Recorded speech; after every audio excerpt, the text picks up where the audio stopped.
The following is a Comfortably Zoned Radio Network production. Hi, everybody, and a very pleasant good evening to you wherever you may be. This is Comfortably Zoned Radio, and it's time for Dodgers baseball, a tale of two cities, from Brooklyn to Los Angeles. My name is Peter Trunk, and my co-hosts are Fred Wallin and Ron Rabinovitz. Fred, how are you doing? Well, it's very hot here in Southern California. The Dodgers lose last night. Actually, if you're in the East, the Dodgers lost twice today. Yeah, really. Yeah, because it ended after midnight. Exactly. Yeah, we'll talk about that a little bit later. I want to get your angle on Roberts using Hernandez instead of Hill. But like I said, we'll get to that later. Ronnie, how you doing, buddy? I'm doing great, thank you.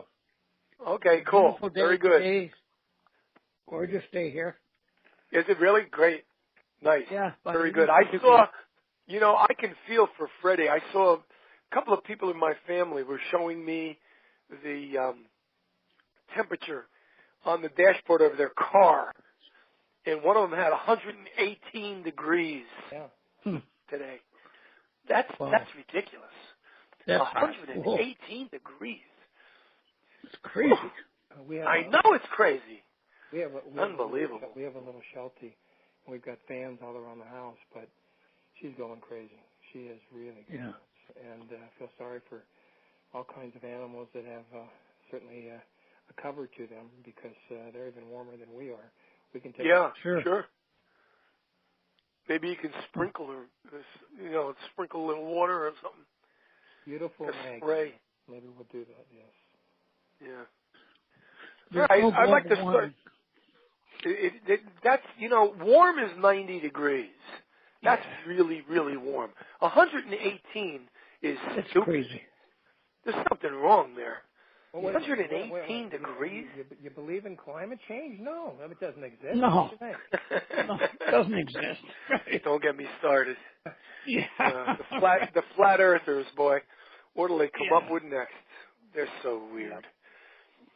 I want to talk a little bit. I know Ronnie wants to talk a little bit about Sandy Amorose. I'm gonna step back and let Ronnie start us off. Let's talk a little Sandy Amorose for the Brooklyn portion of the show. All right, great. Well, Sandy Amorose was a left fielder. He played for the New York Cubans in the Negro League in 1950. And his nickname was Sandy because he looked similar to a boxing champ by the name of Sandy Sadler. He had lots of at-bats. He was not a great hitter, but he had a lot of walks, so his on-base percentage was very good. And, of course, probably the most famous thing he did was in 1955 in the sixth inning of the World Series when he made a sensational catch on a drive that Yogi Berra hit to left field. And everybody thought it was going to be a double for sure. And he reached out, caught it, threw back to Gil Hodges, and they doubled up Gil McDougall. And that was amazing.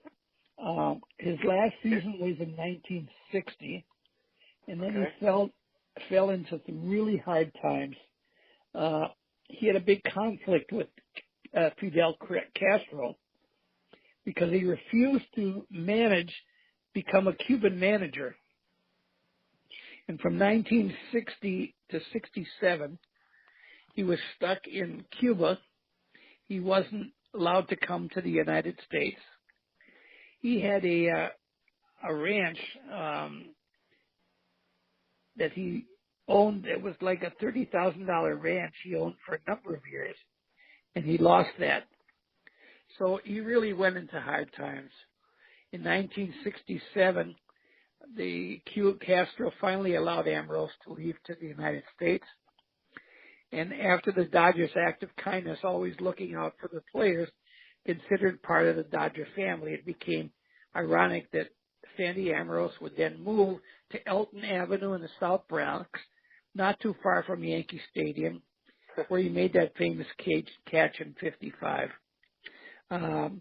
He lost touch with everyone in the Cuban community, especially all those individuals he thought were his friends, which was sad, very sad.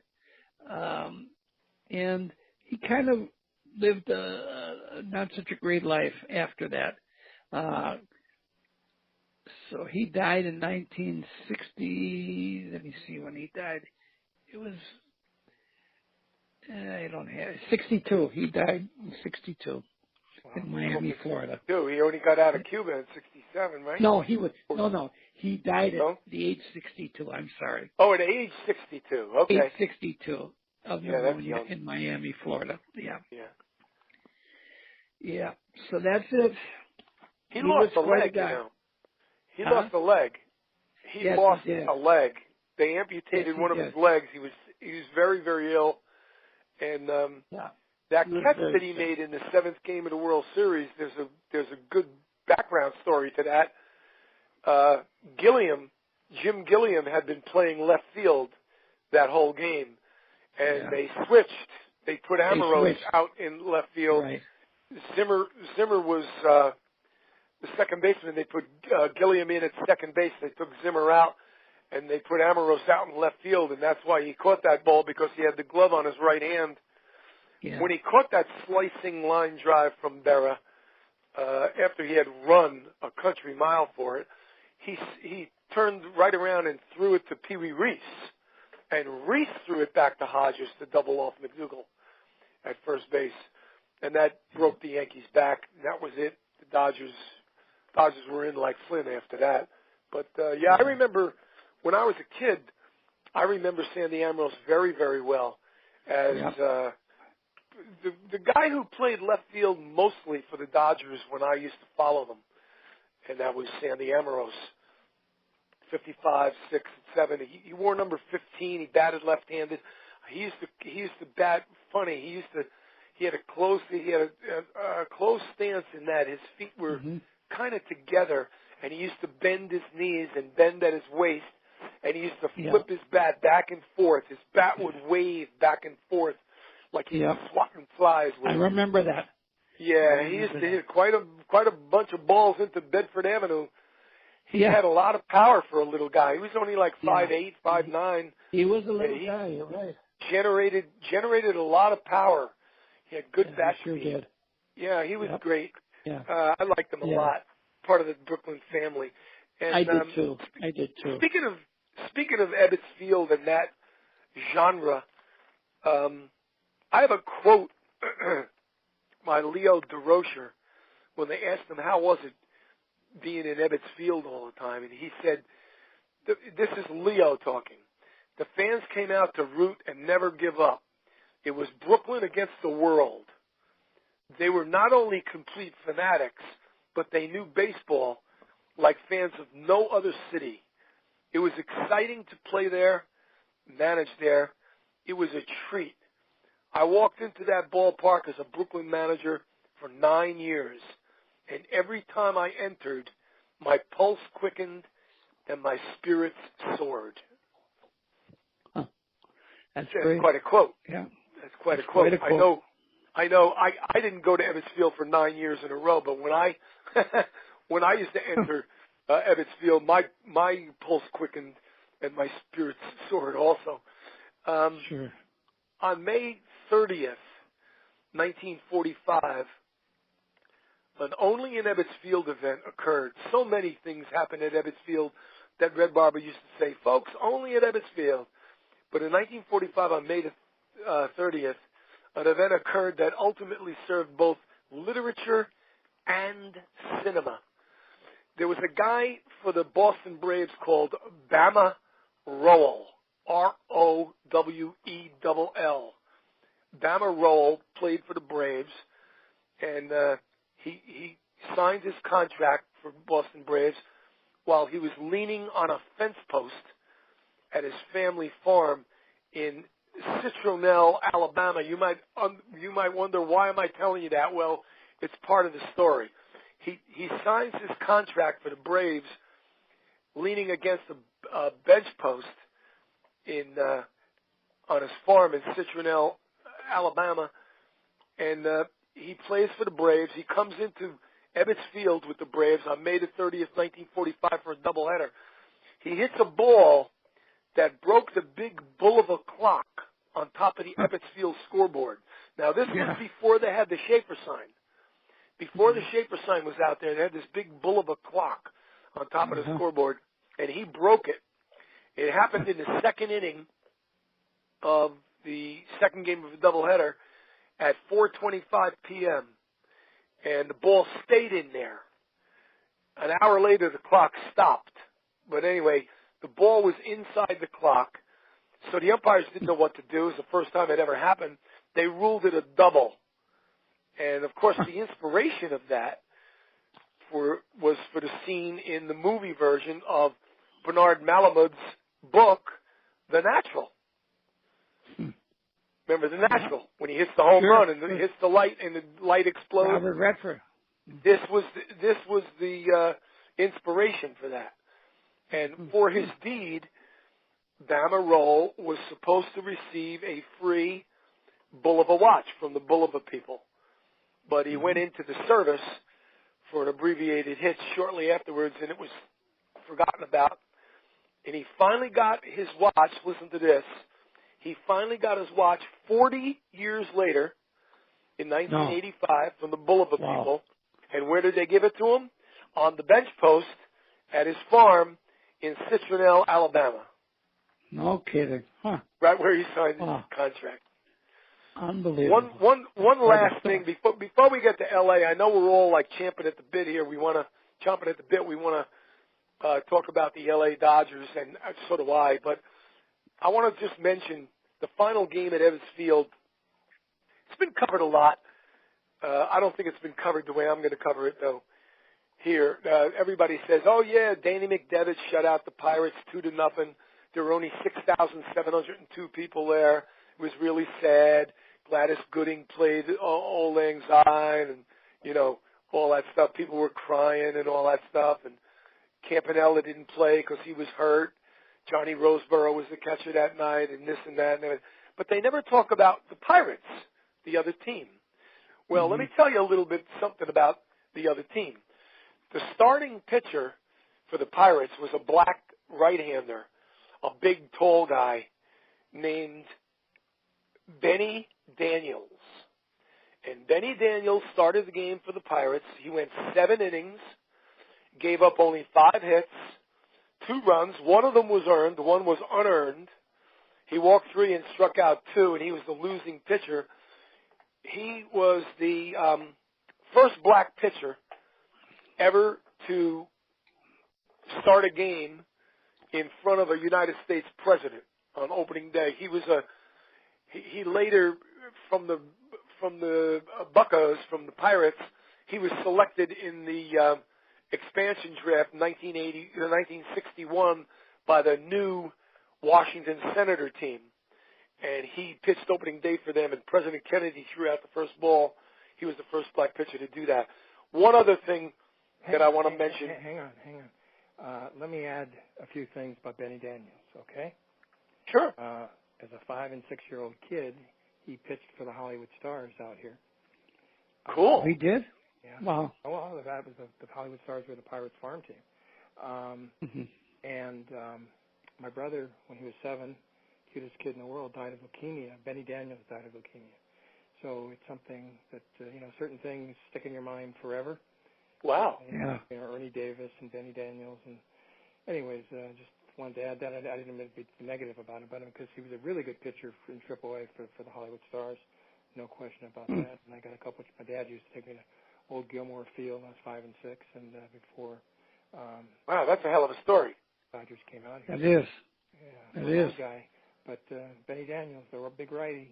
I didn't know your part of it as far as the first black pitcher ever to throw in front of an American president. I did not know that part of it, but I've always remembered him. Yeah, he was That's the losing pitcher in the last game at Ebbets Field. He pitched the last game at Ebbets Field for the Pirates, and then in 1960, as still a member of the Pirates, who were about to go on to become world champions. Sandy Koufax, you might have heard that name. Sandy Koufax pitched a one-hitter against the Pirates that year, and the only hit was Benny Daniels. Huh. How do you like that? Oh, Benny Daniels got the only hit on a one-hitter by Sandy Koufax in 1960. And he later played some outfield for the expansion Washington team. He was a really good hitter, and he also was ambidextrous. He could throw with both hands. He could throw lefty and righty. Huh. He was the starting pitcher. Get this! Not only was he the starting pitcher in the final game of Ebbets Field, he was the Senators' starting pitcher in their final game at Griffith Stadium, and he was the Senators' starting pitcher in their first game at D.C. Stadium, which later became RFK Stadium. So he was the last pitcher at Ebbets Field, the last pitcher at Griffith Stadium, the first pitcher at D.C. Stadium. I think that's amazing. He also appeared on a TV show. I don't know if you guys are old enough. If you remember the TV show, I think it used to come on Sunday nights. That I could be wrong about. Remember I Spy? Sure. Yeah. Okay. Not Chuck Benny Daniels appeared on I Spy. Maybe it wasn't Mike. Okay. Yeah. Okay, and he actually hurt himself during the filming. Hurt himself? Of that. Really? He hurt himself. One scene he was supposed to be shot while he was running, and they told him, "We want you to run away. You're going to get shot, and you have to fall down dead." So he did the scene, and he was running, and the shot was fired, and he fell down. He actually hurt both of his knees very badly, but they got the shot, and that's in the episode, I Spy episode. Anyway, he was always proud of that. He used to, at baseball card shows, everybody wanted to shake his hand because he was the pitcher in the last game of Ebbets Field. All he wanted to talk about was his acting in I Spy on television. He was proud of that. Very proud of that. Let me just add one thing. I just looked it up. Benny Daniels was sick, but he did not die. He's 89 years of age and lives here in Southern California. Out of sight. He had cancer, but he survived. And he's 89? 89. That's great. That's a wonderful, wonderful thing. I love it. So he was born June 17, 1932. Well, that would make him 85, but it says 89, so I don't know. Okay, yeah, right. But he's an old guy, and he lives in Compton, California. So, Benny, I thought you were dead. I totally apologize. Yeah, really? Oh, my God. And congratulations to you. That's wonderful to know that he's still alive. That's great. Thanks for looking that up. That's nice. Very nice. Okay, what do you say we take a stroll 3,200 miles to the left and go out to Dodger Stadium in L.A.? Let's talk about the Bums, the iteration of the Dodgers in Los Angeles, specifically 2018, this season. They lost a game early this morning, and they lost another game this afternoon in Philadelphia. Let's start with last night's game, which started yesterday, ended today. 16-inning loss, 7-4. I want to ask Fred his feeling about Dodger manager Roberts using Enrique Quique Hernandez as the relief pitcher instead of Rich Hill, who was warmed up in the bullpen. Instead, he brought a position player in, and, of course, he gave up a couple of walks and then a home run the Dodgers lost. What do you think of that move, Fred? All right. First of all, let me say this. In his 2.5 years as a Dodger manager, I think Dave Roberts has been probably right 70% of the time, 75% of the time. He's got good baseball instincts. But in the World Series in Game 2, he pulled Rich Hill way too soon, and they lost the World Series in my mind because of that, because the bullpen got used in Game 2, and then it was the rest of the way, it was downhill for the Dodgers because the bullpen was tired. So last night, I think I hunched that you're going to agree with me here. I think they should have gone to Riccio. I don't think. It's a game that was up in the air. They hadn't scored in a lot of innings, and Philadelphia hadn't scored in a lot of innings. The Dodgers have enough power that only takes one at bat to get that winning run. And so my point is, I think Kike Hernandez. If I would vote him the most valuable Dodger this year. He's hitting .225, but he's playing every position. Plays them well. He's got like 17. Not pitching. But yeah. He's not a pitcher. So I'm not trying to. He's not a pitcher. You're right. Again, 70 to 75% of the time, he's right. It was a managerial decision. It was an instinct. In this case, I think he was wrong. What do you guys think? Ronnie? I think he was wrong. Wrong. You should have put in Hill. Well, I'll say this. Yeah, I agree. He was wrong. Not a pitcher. He should have put in Hill. Yeah, I believe that also. But let's just harken back to the World Series. Game number 2, when he pulled Hill real early, that was not his only rock that he pulled, manager Roberts. In my mind, he totally burned out Kenley Jansen in that World Series. He used him once, I believe, if memory serves, it's been a while. He used him to close a game that the Dodgers were winning 6-1 or 6-2, where he would need him the next night. He never should have done that. He did I'm not going to say a slew of things wrong, in my opinion, in that World Series, but I will say more than one. He pulled about 4 rocks in that World Series, and the Dodgers lost that World Series because of their manager. No one can convince me otherwise. I happen to think that Dave Roberts is a really nice man, a really smart man, a really friendly man, an educated man, a gentleman. I'd like to have a couple of beers with him. But I like him a lot. Here comes the but.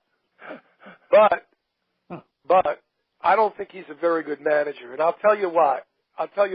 Not why. I'll tell you what. If he is taking his cue from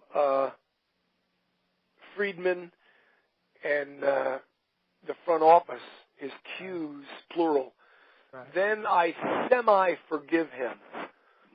But if these are all right up off of the top of his head and in his brain, I question them. I really question them. I can't. I think it's coming from the front office, and I'll tell you why. Okay, some of the moves that he makes, Roberts, that is, some of the moves that he makes, his bench coaches would talk him out of, unless they can't talk him out of some of those moves because they're not his moves, they're front office moves. So they can't talk him out of it. That's the suspicion I have, that he's getting his stuff from the front office, and he's merely not 100% of the time, but a lot of the time he's a puppet. He's just doing what he's been told to do. I don't know if it was his idea to bat Manny Machado second. I'm sure it was not. I just have you say, well, Pete, give me some proof. I don't have any proof. I don't know. I just don't think Manny Machado should be hitting second, and I don't think Roberts thinks he should be hitting second either. I just don't. For the long span, the very, very successful span of Yasiel Puig hitting 8th last season and whenever else, and he was very successful there. I don't think that was Roberts doing either. I think that was a front office move. Not all of their moves are going to backfire. Not all of their moves are going to be losses in the come up in the loss column for the Dodgers. I'm not saying that. I just happen to think that Roberts doesn't really have full reins of the ball club. I never thought he did, and I don't think he does as we speak. You can add anything to that, gentlemen, if you wish, or you want to talk about Ross Cup went on the DL and Baez came off the DL. You can talk about anything you want. We're in L.A. now. Go ahead. No, some of my friends would agree with you that he's being pulled by strings of Zaire and Friedman, and it's very conceivable. And again, I agree with you about the World Series, but again, I think he's been more right than wrong, and I think he's got the guys on the team listening to him. I think he's trying to pacify everybody, and they got a lot of guys who can play a lot of positions. They got a lot of former stars who are sharing time now. You know, Kemp might hit 2 home runs, and 2 games later, he's sitting on the bench. So 2 home runs in 1 game, and then 2 games later, he's sitting on the bench. Hernandez may hit a home run, and he's not playing the next game. And so it's a very delicate situation because they've got so many guys who can play so many positions, and Machado wants to play shortstop, and he's been playing third, and I don't know who's making that decision, but if you want to re-sign him, you probably, even though he's not a great shortstop, he's a better third baseman, if you want to re-sign him, maybe you pacify him. I don't know the answer to that question at all. I still think with all the negativity and all this, and this, and the 2 losses in 12 hours, they're still going to win the division by 5 games, but they've got to get. Now, can you name? I mean, can the, you know, we're sports guys. You think the average person out there can name many of their 7th and 8th inning relief pitchers? I don't think so. And so, you know, just like the Yankees, I think, you know, now they already had a very strong bullpen. Now they've got the strongest. Well, they have the strongest anyway. Now they got a much stronger one with Britton. The Dodgers do not need necessarily a starting pitcher at this point as much as they need somebody who can get from the 6th inning to the 9th, because Jansen is still one of the top 10% closers. So I think by July 31, which is like a week away, I think they have to get, or should get, if there's any kind of reliever out there that they think can be a 7th and 8th inning guy, I think they ought to get him. I agree. They ought to have a week to do it. I agree too. Yeah, I agree too. In fact, I'll go a little further. I think they need more than one. Okay. I think they need a lefty and a righty. Okay. Mm-hmm. And I'll tell you one thing about Baez, and this is you know, we all played sports growing up. Baez does not get good defensive plays behind him. Folks are going to say, why do you say that, Fred? Because he is so slow going to the plate that I swear to you the defense falls to sleep. I think the best defensive plays are made by pitchers who get the ball and throw it back, pitch right away. I don't think if you wait, I don't know how long he waits. I don't know what the clock says up there nowadays. But all I know is the fans boo him, and the fans are right. You just got to throw the pitch because if you're an outfielder, you're sleeping. Yeah, they start to relax. Yeah, that's a point well taken. Yeah. That's a point well taken. You're sleeping. I know. As a player, I was a pitcher as a kid, and I was an infielder and an outfielder as a kid, and I know the difference, and I really mean that. I mean, yeah, me too. Get the ball and throw it back and pitch. Let's go. Yeah. You don't have to put people to sleep. I mean, you're putting the fans to sleep, you're putting the game to sleep, and you're putting your outfielders to sleep and your infielders to sleep, and that's Pedro Baez, and he's not that good of a pitcher anyways. No, he isn't. No. What do you hear, Fred, about any rumblings of trade moves before the deadline? You know, honestly, I try to be fair. Are there a lot of good relievers out there besides Britton? I don't know if there are. I don't know. I really don't know who's willing. You know, maybe there's a 9th inning guy that's willing to be an 8th inning guy. I don't know who that is. I'm not in the inside of the Dodgers, but I do think, and maybe it's Peter, or maybe they need a lefty and a righty. I don't know, but I know this. If you can't name the relievers they have now, that's not going to get it done. And with all that said, they're still going to win the National League West by 5 games, but in a short series in the playoffs, you know, again, when we started, you know, we start the show, we're talking Brooklyn. Okay, if you win the National League, you play the American League 4 out of 7, and that's it. Now you got to go through different short series. Bottom line is, it's hard. And in a short series, like we found out in the World Series, the best team, Houston's good, but the Dodgers are very good team, and they didn't win. In a short series, you got to have a relief corps, and you got to have a pitcher. You can get through the 6th, And also, we talk about Dave Roberts. Maybe one of his things is, okay, he sees 86 pitches. Well, maybe the guy actually can go 100. Let him go the seventh and cut down the worry about the relief corps. But he usually doesn't do that. He cuts the guy out after 6, and then you have to fill 2 innings before you get to Jansen. So right, that's the number one thing over the next week or so. To the 31st, today's what, the 25th. So you got 6 days to make that move, and I'm sure they get it done. I'm sure Honeycutt and Roberts know the statistics of their starters staying in past the 5th or 6th inning. Right. And it's probably a very weak number, and therefore they don't do it. I'm not privy to those numbers, but I'll just go out on a limb, tongue-in-cheek there. I'll go out on a limb and say that their ERA and what have you is not that good after inning number 6, so that's why they probably do that. But not to be redundant, I think they need a lefty. I think they need a righty, and I think they'll get them.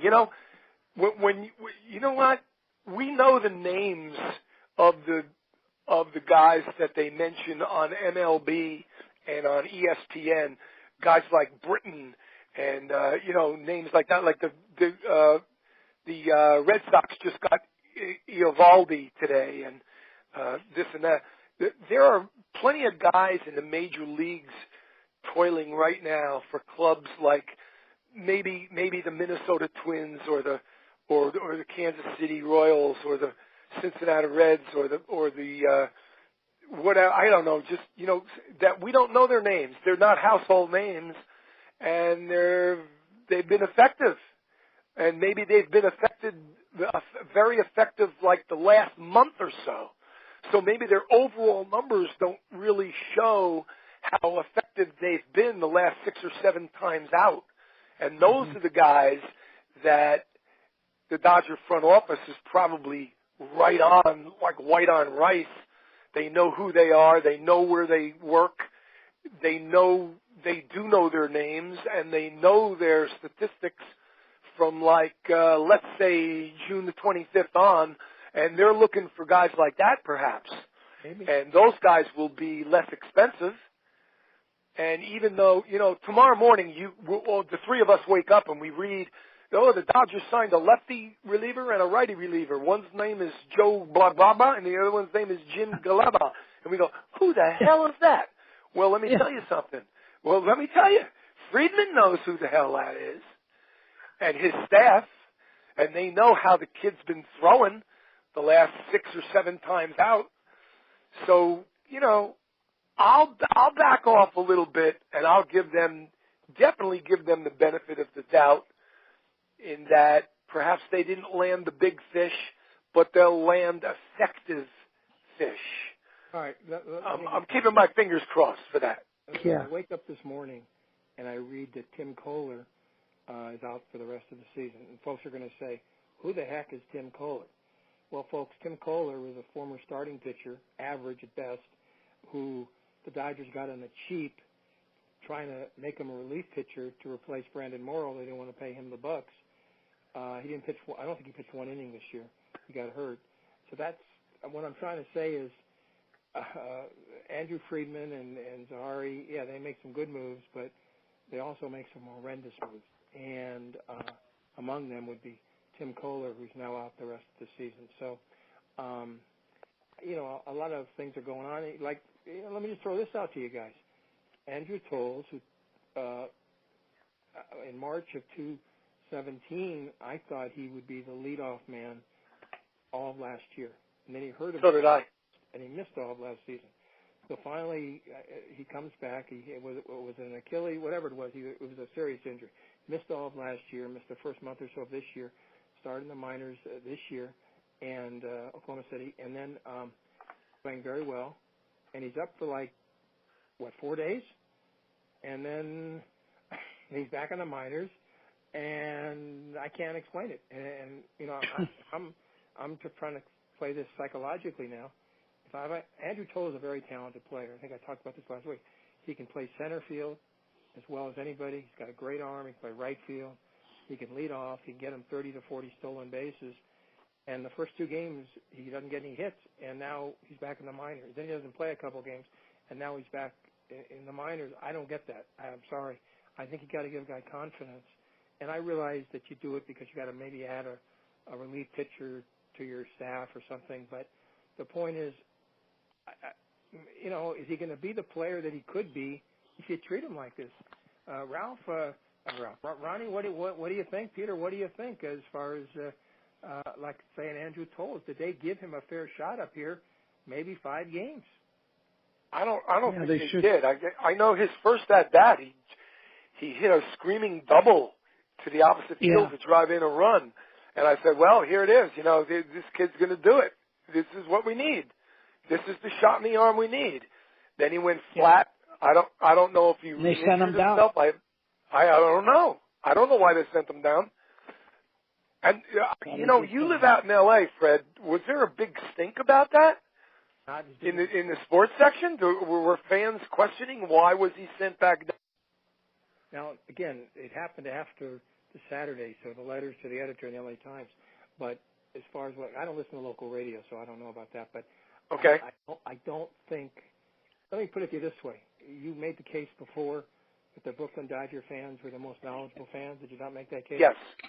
Well, the L.A. Dodger fans are Trump people. They're not that knowledgeable about Trump or about baseball, so they don't get it. And also, I don't think the average person even is aware of Andrew Toles. I mean, they'll forget. Right. As indicated, he hit that line drive double or something in the first at bat. Then he goes 0 for 5, doesn't play the third game, and he's on the bench. And then the lefty's pitching, he doesn't play the next game, and he's gone after 5. I don't think they get the psychological side of baseball. I think they're the That's a good point. It is a very good point. That's a good point. Sophistication in general is one thing, but we're talking about baseball sophistication. And Carl Erskine told me a story once that when he was called up from Fort Worth, he arrived at Ebbets Field with his bag, his equipment bag. This is 1948 now. There was no internet. No one had a television set. There's nothing like that. And he shows up at Ebbets Field with his equipment bag that says Fort Worth Cats on it. And some fans see him walking towards the gate and they go, hey, look, it's Erskine from Fort Worth. They already knew who he was. Yeah. So, there is a gulf between the knowledge, the baseball knowledge of the old Brooklyn fans and the present-day Los Angeles fans. But be that as it may, whatever. They draw well. They spend their money. The Dodgers make a lot of money, and that's what makes their personal world go round and round. But I was talking to Bernie Rose today via Messenger during the Dodger game, and I told him that in my estimation, this winter, the Dodgers will have, after the World Series is over, they will have reset their tax cap, and they only will be not fined, but they'll only have to pay 20% instead of 50%. They will blow over that tax. This is my prediction. The Dodgers will blow over that tax cap by many, many, many, many, many millions, and they will restock the team. I know, Fred, one of your major talking points, and it's well taken and it holds a lot of water, is how well the Dodgers react to each other in the clubhouse and how they get along so well. Well, I'm here to tell you that if you have a guy like Forsythe and a guy like Utley and a guy like Baez in your, not only on your roster, but in your clubhouse, to me, you're playing with 22 guys, not 25. And the Dodgers probably won't or shouldn't care so much about chemistry as they do about restocking the team with really good ball players. And again, they don't necessarily have to be household names. If they do re-sign Machado and they play him at shortstop, and when Seager comes back, they play him at third, you'll say, no, wait a minute. Machado is a great third baseman. He's not a great shortstop. Well, that's what happened when A-Rod came to the Yankees. They put Jeter at short because it was Jeter's team. Jeter was a horrible shortstop, especially by that time. And Rodriguez was a hell of a shortstop. But they put Rodriguez at third, and they put Jeter at short to keep everybody happy. And the Dodgers can do that with money. And they'll put Machado at short, and they'll put Seager at third. And they'll go out and they'll get the likes of, I'm not saying they're going to get Bryce Harper, and I don't even want them to, but they'll get the likes of Bryce Harper.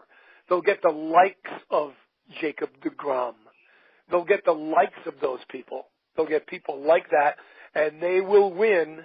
They will be in the World Series 4 or 5 times in the next 5 to 7 years. And that'll be good for me because I'm on my way out. I'll turn 72 next month, so I'll be a very happy camper in my old age. The Dodgers will be dominating.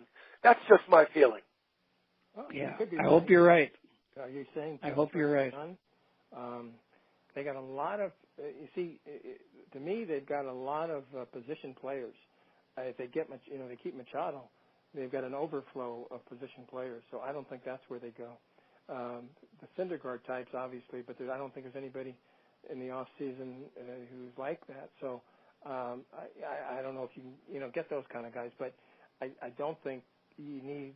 I mean, you got an excess of outfield because I forgot to mention Verdugo, who was the most highly rated guy in their minor league system, as a non-pitcher type. And now he's up and toes it down. So you got those two. You got Puig coming back in a couple of days. You got Kemp, who's did what they, a miracle. He's lost 30, 40 pounds, having a great season, made the All-Star team. You got Peterson, who, I'm sorry, he's a damn, he's not back maybe when he was a rookie 4 years ago, but he's the leadoff guy against right-handed pitchers. He can hit a home run at any time. They got a lot, and they got Muncy, who's to me the most surprising of all, and I think the most valuable player. I mentioned Hernandez, and then Chris Taylor. I forgot. I don't think they need any more regular players 1 through 8. I think they need pitching. I don't know what Hill has left. Is Wood dominating? I don't think so. I mean, Maeda's pitching well.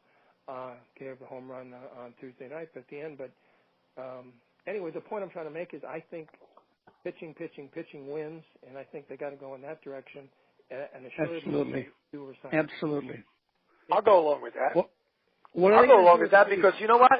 I'll go along with that because I believe that both Jansen and Kershaw are on the way down. They have hit their zenith, their apex, and they are on the other side of it. I'm not saying they're going to both stink up the league or anything. I'm just saying that they've had their day in the sun. They're both going to start meandering towards mediocrity, both of them. I really believe that because of the back of Kershaw and because I think Roberts burned out Jansen. Last night, early this morning, Jansen was throwing 89 miles an hour. Yeah. That's what I saw, on the screen. Jansen and Kershaw lost 2 or 3 miles per hour on their fastball. And folks, you can win, at 88. Cologne's still winning at 85 for Texas in a while. But obviously, in Jansen's case, he has lost it. And, he's going all out just for those 3 outs. And so, obviously, he's got that moving pitch, and you've got to be a little quicker than he is right now. I don't know, but he's got a 4-year contract. So, I mean, he's going to get certainly a shot over the next 3 years at $20 million a year. And Kershaw's a free agent after the season, so who knows? Does he want to go to Texas? Let's think about this. put Kershaw in the Houston Astros rotation. The four starters might win 20 apiece. I'm kidding, but my point is, does he want to go back to Texas? I don't know. I don't think he's that happy. Maybe with management, so something tells me that there's something. I don't know, or maybe he would have already resigned. What do you guys think? I think you have something there. Yeah, I do. I don't know. I just don't. I just sense that there's something. I thought that way a month or two ago, Fred.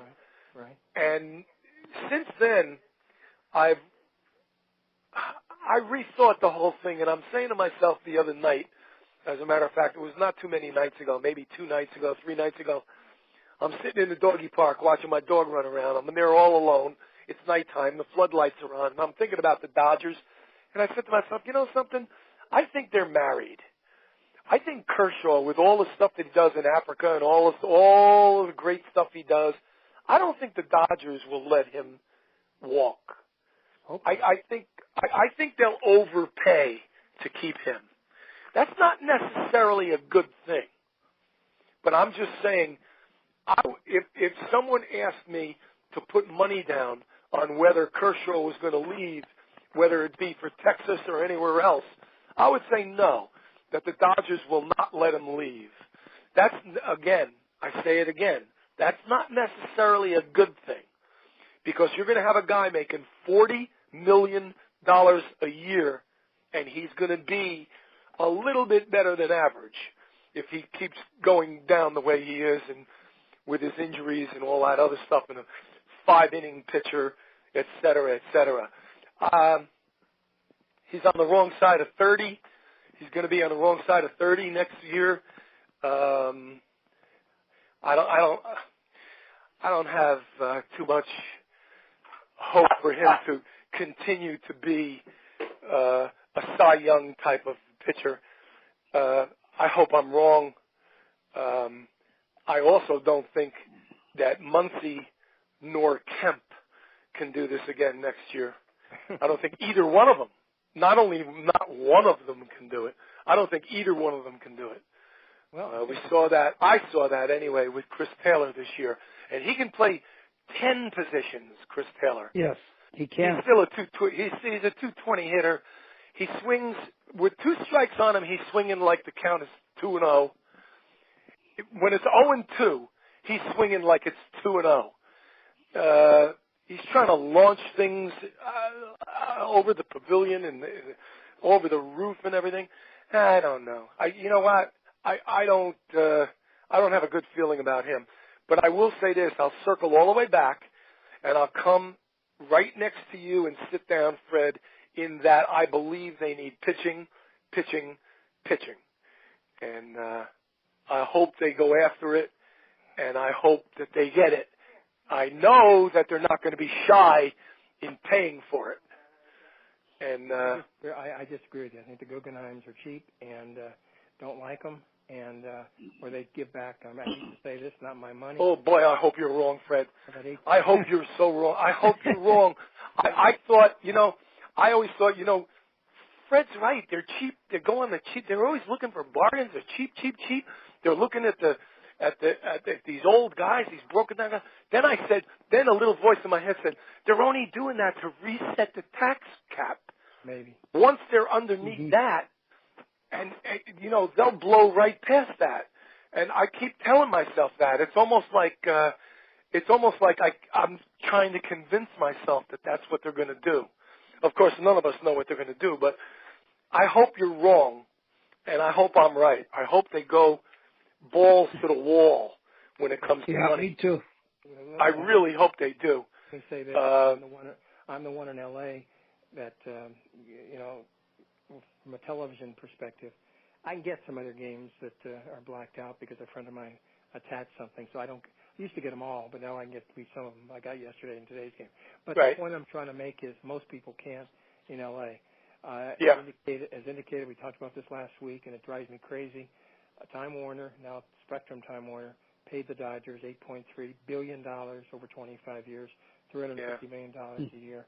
and then Spectrum goes to all the cable and satellite systems. They all turn them down because they're asking like $5 a subscriber. If the Dodgers give back $1 billion or $2 billion, everybody in LA could watch them. We didn't get to see Scully's last season. They're adding 5 games on a local channel here. But that doesn't make up for the other 130 that we don't get to watch. And that would indicate to me Guggenheim's only care about one thing. And you see, the other side of it is the Angels televise every game. So if you're an 8-year-old kid, are you going to become a Dodger fan or an Angel fan? Is you can watch every single Angel game, and you can't watch. But the network Dodger encounters, I don't know. Yeah. Hey, before we go, let me just throw you something because this is sort of very interesting. On Monday, I get a call from a company called Mandalay Productions. They're going to do a TV movie in for October, the World Series, on the fans in L.A. and Gibson's home run, and that night. And, of course, I did the post-game show. So they called to say, do I have any of the tapes? And, of course, I don't. So I gave him the general manager of KBC, and he didn't have the tapes. And then I gave him the PR person for KBC. She doesn't have the tapes. Nobody has the tapes. But they are going to do a movie by Mandalay Bay. It'll run on Fox during the World Series on the Dodgers that one night, 1988, and Gibson's home run. I thought that was a little bit interesting, to tell you the truth. Wow, that is interesting. You know, they just did It Only Happened in Hollywood. Yeah, saw that. You saw that one, right? Yeah, but see, that's not from a fan's perspective. That's exactly what Exactly. What I said.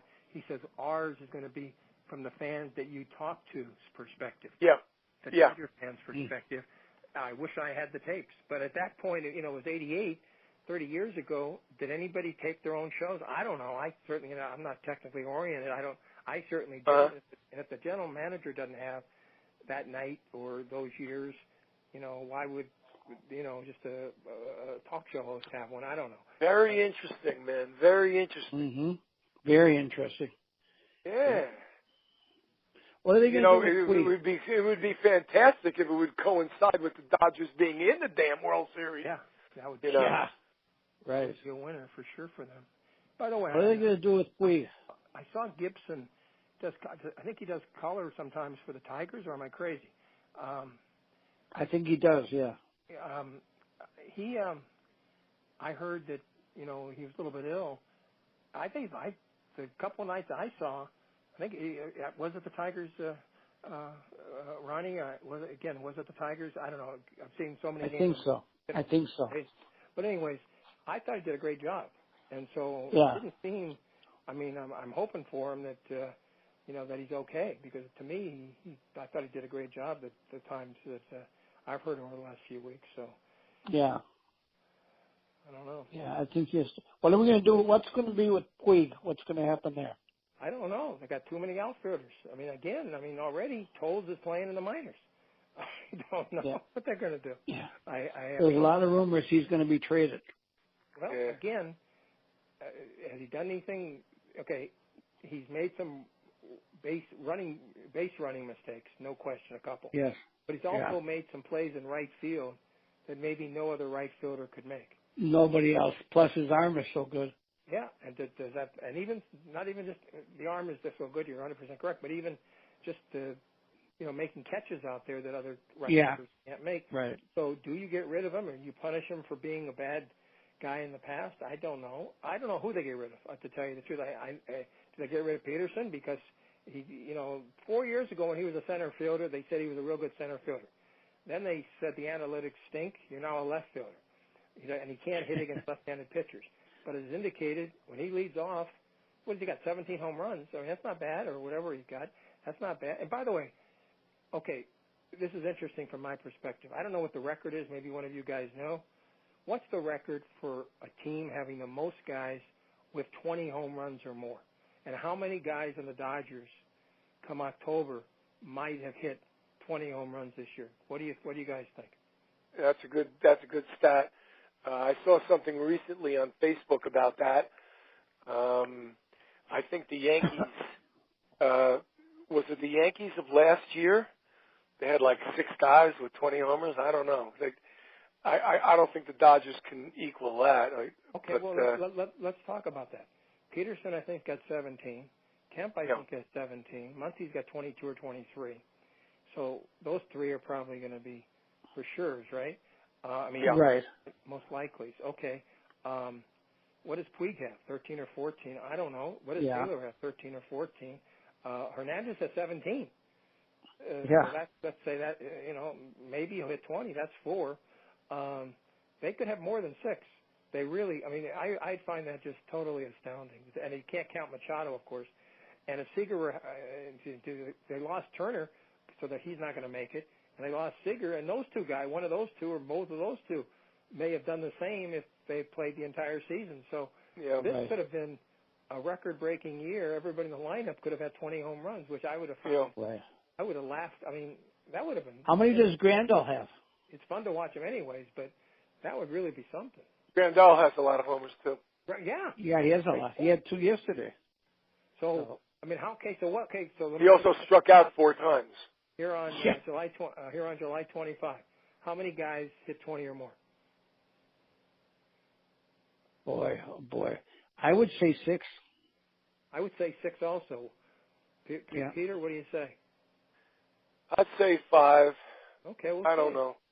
I'd say 5. I know the Yankees are going to break the all-time record for home runs this year. They're on a cliff to hit about 285.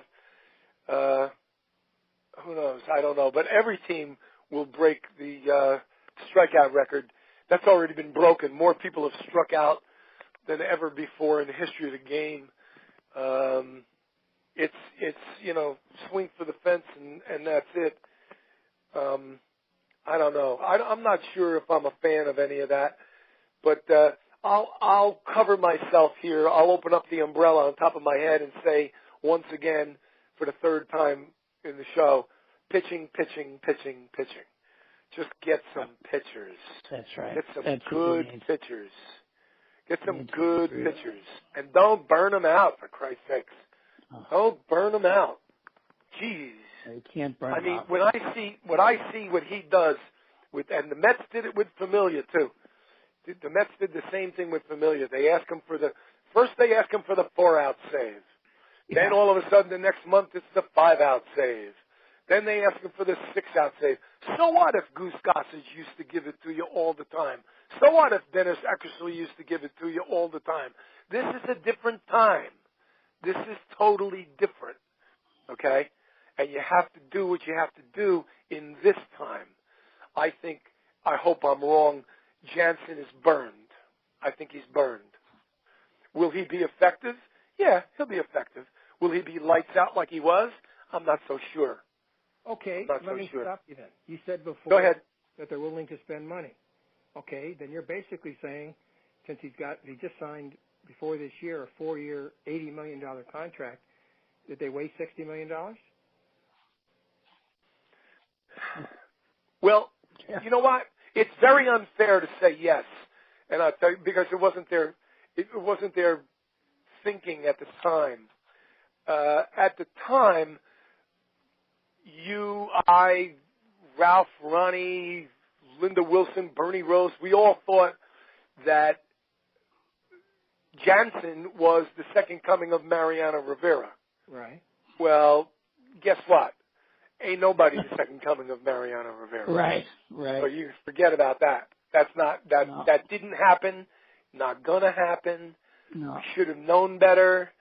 And so if I just go blatantly out there and say, yeah, they wasted their money, that was a terrible contract, that would be unfair. Because I know what they were thinking at the time. Because I was right there with them thinking the same thing. This guy's unhittable. He's the greatest. He's unbelievable. Give him the money. Let him stay. I don't want to lose him. Well, you know something? You gave him the money. He stayed, and then you burned him. You burned him. That's my feeling. You burned him.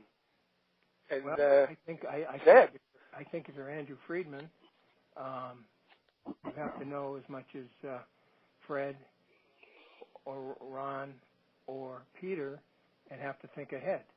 You're inclined to be cheap with, let's say, Brandon Morrow. Before the injury, he's got an ERA of like 1.5, and he's throwing as hard as he's ever thrown. And now you're telling me that Jansen is lost, and he has 3 or 4 miles an hour on the fastball. I think that's on Friedman and Zahari, because you can't make a mistake like that, because now you're going to have to be cheap with somebody else. My opinion. Yep. So I think that's I mean, I don't think I don't listen to local shows at all. But if I were a fan, and that's what I'd be calling in about, is that the general manager and the president made a major blunder in overpaying Jansen. They should have thought ahead. What do you think? Do you think he's physically something's wrong? I don't with know. Jansen? I mean, Peter, what do you think? Yeah. Physical or talking with Jansen? Yeah, I think he was overworked. Yeah. I think they blew his load. I really do. Yeah. I mean, this almost happened, and maybe to a small degree it did happen, to Chapman in the World Series with the Cubs when they raped him. They raped him on international television. They used him every single game. And over and over and over and over, and for more than 3 outs each time. I mean, the guy couldn't even brush his hair after the World Series was over. They almost ruined his career. Chapman's not what he used to be. I watch him. He's local here. I see a lot of Yankee games on TV. They hit him. They can hit him. They square the ball up against him. He's not that swing and miss guy that he used to be. Along with Andrew Miller, they burned him too. Somebody else burned him. But when you get guys like this and they're like incredible, you gotta be careful with them. You gotta be careful with them. You gotta baby them a little bit. Really, well, you know what? Can't burn them out. I don't even call it babying them. You just have to be careful. You have to use your head. Right. You can't get carried away. Oh, we need this game. Let's use them for 6 outs. No. You can't use him for 6 outs. You're going to burn out his arm. I don't know. What can I tell you? It's very easy for me to sit here in my living room in New Jersey and tell everybody what to do and what not to do. And I realize that I'm blowing smoke. But let's face it, this is a radio show. We're having fun. We're talking back and forth. Don't get me wrong. After you hang up, don't get me wrong. Don't hang up and say, wow, he's got a lot of... You know what? I don't know what I'm talking about. I mean, I do and I don't. I'm a fan. I'm a fanatic. That's right. So I blow off steam. I talk crazy stuff. Trade Kemp tonight. All this stuff. I'll say anything. I just want my team to win. I root for the laundry. I root for the blue, the Pantone 294. And the script of Dodgers across the chest with the red number underneath. That's what I root for. I'm not so invested in who's a nice guy and who is not a nice guy and who can play the banjo in the clubhouse and who can cook hot dogs on the day off and everybody goes bowling together and they're all kissing each other. That doesn't interest me. What interests me is the W or an L. And I want a lot of W's for my team. A lot of W's. Before I die. Before we leave, I just wanted to mention. Before we leave, okay, go ahead. One of our great ball players that we had for many years has announced his retirement, Andre Ethier. Yes. I think he was a class act, a great guy, and it was sad how he ended his career, the way it ended. But yeah. What are you going to do? Yeah, that's right. Good guy. Good guy. Coming back to Dodger Stadium. They're going to have a little ceremony for him and stuff. Are they? Yeah, I read that today. Good. They're going to give him a good send-off, a nice little party for him. I'd love to see him in the organization. The last time I saw him, me too. Yeah. I would love that. The last time I saw Andre Ethier was last year in Philadelphia. He came up to pinch hit, and he hit a home run. Yeah. That was the last time I saw him live. So no, he was very successful the last time I saw him. He had a lot of great hits at the right time. Yep. Okay. True. All right, gentlemen, thank you been very fun. much for your cooperation again, as always. I want to thank Fred Wallin out in Los Angeles and Ronnie Rabinovitz in Minneapolis, St. Paul. My name is Peter Trunk, and I thank you all for listening. And have a good night, gentlemen. Thank you. Thank you. Good night.